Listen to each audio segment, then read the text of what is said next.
નમસ્કાર દર્શક મિત્રો, મિરર ઓફ ધી વર્લ્ડમાં આપ સૌનું હાર્દિક સ્વાગત છે। આશ્રમ દીવા તળે જંધારા જેવો ઘાટ પાલિકાની વડી કચેરીની પાછળ જ ગંદકીનું સામ્રાજ્ય। વડોદરાની મધ્યમાં સૌથી મોટા શાકભાજી ફ્રૂટ માર્કેટમાં પારાવાર ગંદકીનું સામ્રાજ્ય। આસપાસના સ્થાનિકો અને રાહદારીઓને ભારે હાલાકી। વડોદરા શહેર સ્માર્ટ સિટીના ક્રમથી ઉતરી ગયું છે, ત્યારે હજી પાછળ ધકેલાય તો નવાય નહીં। વડોદરા મહાનગરપાલિકાની મુખ્ય કચેરીની પાછળ ગંદકીનું સામ્રાજ્ય જોવા મળ્યું। વડોદરા મહાનગરપાલિકાની મુખ્ય કચેરીની પાછળ શાકભાજી માર્કેટ આવેલું છે, ત્યાં શાકભાજી અને ફ્રૂટના વેપારીઓ વેપાર કરતા હોય છે અને સાથે મોટી સંખ્યામાં એમના ત્યાં શાકભાજી અને ફળફળાદીનું વેચાણ કરવામાં આવતું હશે। ત્યારે બગડી ગયેલા શાકભાજી અને ફળફળાદી રોડ ઉપર નાખવામાં આવે છે, જ્યાં પાલિકા તંત્ર દ્વારા સફાઈ ન કરાતા આજે અતિશય દુર્ગંધ મારી રહી છે અને આવા ચોમાસાની ઋતુમાં શાકભાજી લેવા આવતા લોકોને ઘણી અડચણ પડી રહી છે। અને વોર્ડ નંબર 13ના કોંગ્રેસના નગરસેવક બાળુભાઈ સુરવેએ પાલિકા તંત્ર ઉપર આકરા પ્રહારો કર્યા હતા અને મ્યુનિસિપલ કમિશનર અને મેયરને અપીલ કરી હતી કે આ ગંદકી વહેલી તકે સાફ સફાઈ કરવામાં આવે, તેવી શાકભાજી લેવા આવતા લોકોને આ દુર્ગંધવાળી જગ્યાએથી પસાર થવું ન પડે તેવી અપીલ કરવામાં આવી। અમારા વિસ્તારમાં ખંડેરાવ માર્કેટ વડોદરા શહેરનું મોટું માર્કેટ ને હજારો લોકો રોજના શાકભાજી લેવા આવતા હોય, કેમ કે મોટું માર્કેટ કહેવામાં આવે।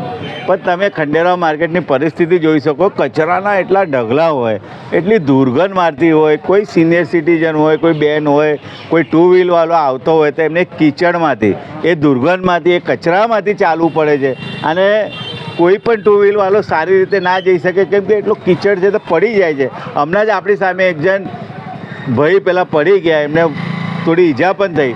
અને જે કામગીરી ખરેખર વહેલી તકે સવારે કામગીરી કરવાની હોય, 12 વાગ્યા સુધી હજુ કચરાના ઢગલા ઉઠાવવામાં નથી આવતા, એટલે લોકો સવારથી શાકભાજી લેવા આવતા હોય તો એટલે એમને દુર્ગંધમાં આવવાનું, એને કિચડમાંથી પગ મૂકીને જવાનું, નાના બાળકોને લઈ આવે, સિનિયર સિટીઝનો આવે।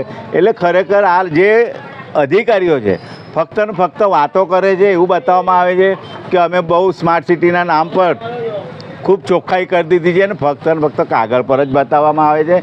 સ્વચ્છતાની વાતો કરે છે, પણ આને જે ગરીબ લોકો હોય, લારીવાળા હોય, એમને ઉઠાવવા વારંવાર અમારા વિસ્તારમાં દબાણવાળા આવે છે। આ વોર્ડ ઓફિસર એવી એની બહાદુરી બતાવે છે, તો આ કામગીરી કરીને બતાવો ને। અમારી એવી માગણી છે કે ખરેખર જે લોકોને મુશ્કેલી ના પડે એવું કામ કરવાનું હોય। લોકોને હેરાન કરવા માટે આપણે નથી લોકોનો પગાર લેતા, લોકોના વેરાના પૈસાથી અધિકારીનો પગાર થતો હોય તો એ લોકો માટે જે કામગીરી કરવી જોઈએ। અમારી એવી માગણી છે કે જ્યાં સફાઈ 12 વાગ્યા સુધી નહીં થતી, એ વહેલી તકે સવારે અને દિવસમાં 3-4 વખત આ સફાઈ થવી જોઈએ, એવી અમારી માગણી છે।